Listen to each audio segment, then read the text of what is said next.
రెండేళ్లలో పిల్లలకు దగ్గు సిరప్లు అమ్మొద్దు అంట. అంటే రెండేళ్లలో పిల్లలు ఏమైనా మెడికల్ షాప్కి వచ్చి నాకు దగ్గు సిరప్ కావాలని చెప్పి కొనుక్కొని పోతారా?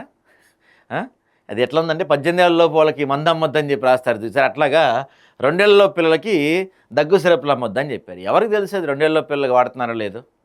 తల్లిదండ్రులకు కదా చెప్పాల్సింది. ఇది రెండేళ్లలో పిల్లలకి అమ్మొద్దంటే అంటే మెడికల్ షాప్కి రారుగా పిల్లలు నడుచుకుంటా పాక్కుంటూ వచ్చి అంకుల్ నాకు దగ్గు సిరప్ ఇవ్వండి అని చెప్పరు కదా. సరే, ఇదైతే కొంత సీరియస్ అంశం.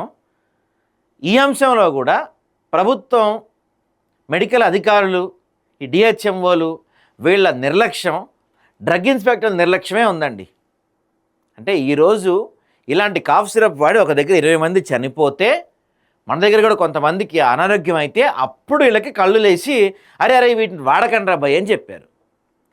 వీటిని వాడద్దంటున్నారు, బాగానే ఉంది, మంచి విషయమే, బ్యాన్ చేసేద్దాం కాదంటలేదు. కానీ మరి వీటికి పర్మిషన్ ఇచ్చింది ఎవరు? ఇన్ని రోజులు ఇవి మార్కెట్లో చలామణి అవుతుంటే కళ్ళప్పగించి చూస్తుంది ఎవరు? ఇవి మార్కెట్లో దొరుకుతుంటే దీనికి పర్మిషన్ ఇచ్చిన డ్రగ్ ఇన్స్పెక్టర్ ఎవడు? దీనికి పర్మిషన్ ఇచ్చిన హెల్త్ అథారిటీ ఎవడు? దీన్ని వాడటానికి అనుమతించిన డిహెచ్ఎంఓలు ఎవరు?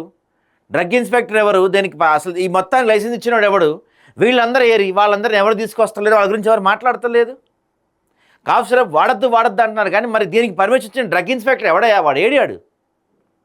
అంటే మన దగ్గర ఏదన్నా ప్రమాదం జరిగితే అప్పుడు కళ్ళు తెరుచుకొని అర్రే ఇవి వాడకండి రా అని చెప్తారు. అప్పటి వరకు కళ్ళు మూసుకుపోతాయి.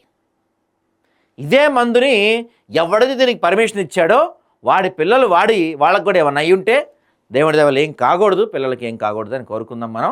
అయ్యుంటే వాడికి ఆ నొప్పి తెలిసేది. అరే నేను చేసిన ఒక ఏదో పని వల్ల, నేను తీసుకున్న లంచం వల్ల, నేను అమ్ముడు పోవటం వల్ల నా బిడ్డే చనిపోయాడు, ఇలా వేరే వాళ్ళకి జరగద్దు అని చెప్పి అప్పుడు వాడు ఒళ్ళు దగ్గర పెట్టుకొని పనిచేస్తాడు. చనిపోయింది వేరే వాళ్ళ బిడ్డలు కదా, వాడికేం బట్టే? దీనికి పేరు మార్చి మళ్ళీ రేపటి నుంచి అమ్ముతారు. దీన్ని ఏముండదు. ఆ కంపెనీపై చర్యలు తీసుకోవటం కానీ, వాళ్ళని అరెస్ట్ చేయడం కానీ ఏమీ ఉండవండి. మన దగ్గర మనం ఆదాబులో కూడా రాసాం.